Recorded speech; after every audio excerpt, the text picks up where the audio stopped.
হরে কৃষ্ণ। আপনারা দেখছেন এটা নবদ্বীপ ধাম। নবদ্বীপ ধামের 9টা দ্বীপের তার মধ্যে একটি দ্বীপ, এটা হচ্ছে রুদ্রদ্বীপ। এই রুদ্রদ্বীপ আছে ওপারে। আমাদের এই নবদ্বীপ ধাম পরিক্রমায় এই স্থানে আমাদের আসা হয়। এটাকে বলা হয় নিদয়া ঘাট। মহাপ্রভু যখন সন্ন্যাস গ্রহণ করে তিনি যখন পুরীধামে গিয়েছিলেন, এই নিদয়া ঘাট এটা হচ্ছে গঙ্গার পূর্ব পার। গঙ্গার পূর্ব পারে মহাপ্রভু ভাগীরথীর তটেরম্বে শচীগর্ভ মহার্ণবে রাহুগ্রস্ত পূর্ণিমায়াং শ্রী গৌরাঙ্গ প্রকট ভবেদ চৈতন্য মহাপ্রভু গঙ্গার পূর্ব পারে তিনি আবির্ভূত হয়েছিলেন। আর এই স্থান এখানে দিয়ে মহাপ্রভু চলে গিয়েছিলেন সেখানে কাটোয়াতে কেশব ভারতের কাছে তিনি সন্ন্যাস নিয়েছিলেন। সন্ন্যাস নেওয়ার পরে মহাপ্রভু তিনি উন্মাদ হয়ে গিয়েছিলেন।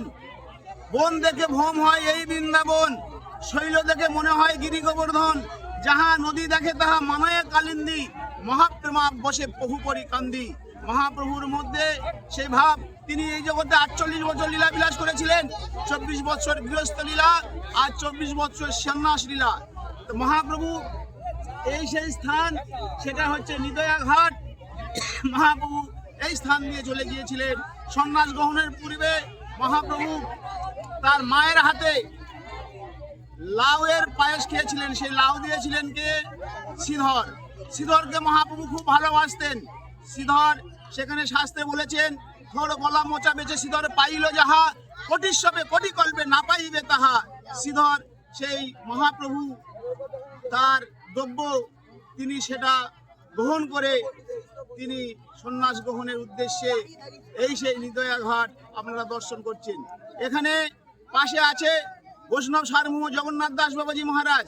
জগন্নাথ দাস বাবাজি মহারাজ তিনি বৃন্দাবনে ভোজন করতেন। তিনি দেখলেন বৃন্দাবনে আছে অপরাধের বিচার, কিন্তু নবদ্বীপ ধামের অপরাধের বিচার নাই। মহাপ্রভু নাম লইতে প্রেম দেয়, ঝরে অশ্রুধার।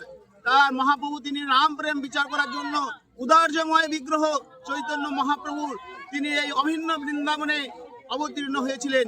84 কোষ ব্রজমণ্ডল, আর এটা হচ্ছে আমাদের 16 কোষ নবদ্বীপ ধাম অভিন্ন বৃন্দাবন। এই বৈষ্ণব সার্বভৌম জগন্নাথ দাস বাবাজি মহারাজ সার্বভৌম কাকে বলা হয়? প্রথমে আপনারা জানেন, আগে দেশে কোনো কিছু অন্যায় অত্যাচার করলে মোড়লরা বিচার করত, তখন একার আইন ছিল। কিন্তু ধর্মজগতে যদি কেউ অন্যায় অত্যাচার করে, অন্য কাউকে অপসিদ্ধান্ত স্বীকার করে, সেখানে সেই সমস্ত মতবাদকে খণ্ডন করার জন্য যারা সার্বভৌম উপাধি আছেন তাদের কথাই ঠিক হবে।